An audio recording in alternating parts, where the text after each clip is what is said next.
Guys, ngayon po gagawa po tayo ng crispy yempo kare-kare. Una po, nilagyan po na natin ng asin, betchin at paminta yung karne. Halo-haluin lang po natin hanggang ma-absorb niya po yung asin na ating tinimpla. Sunod naman po ay lalagyan natin siya ng harina para kapag pinalito ay hindi siya tatalsik. Yan, lalagyan lang po natin. Coat po nating maigi para hindi katalsikan kapag ito ay pinarito na.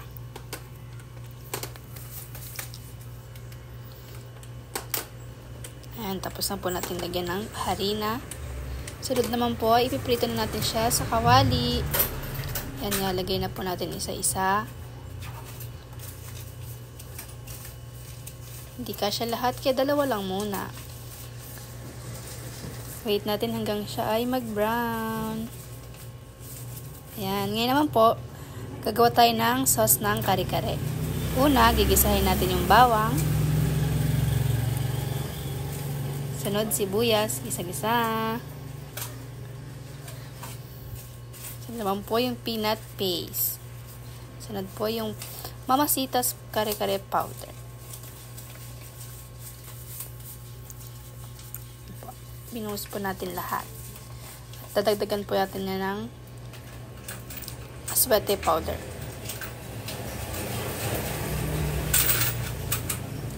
Lagyan po natin ng nawasa. Ayan na po yung aswete powder. Lalagay na natin. Halu-haluin hanggang matunaw ang ating powder. Ayan. Ayan siya ng toyo. Antayin natin siya ay lumapot.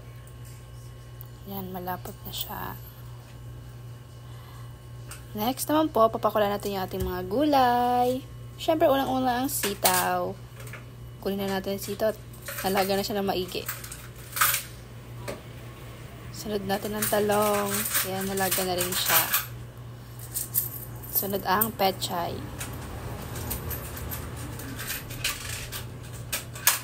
Sunod naman yung dahon ng pechay. Ayun na, niluluto na siya.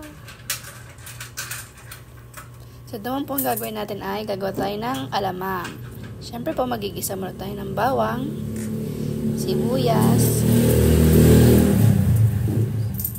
Sama natin yung sili. Then, next natin yung baboy. Halo-haluin lang po natin hanggang ito ay mag-brown. Ay, nakalimutan yung kamatis. Tisme. Halu-haluin.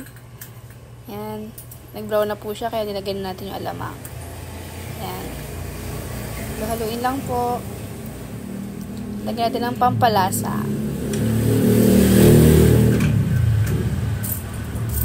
Yan. Halu-haluin lang. So, halo mo pa, be. Lagyan tayo ng konting suka.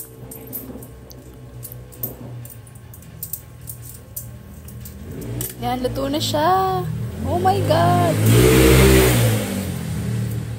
Thank you, guys.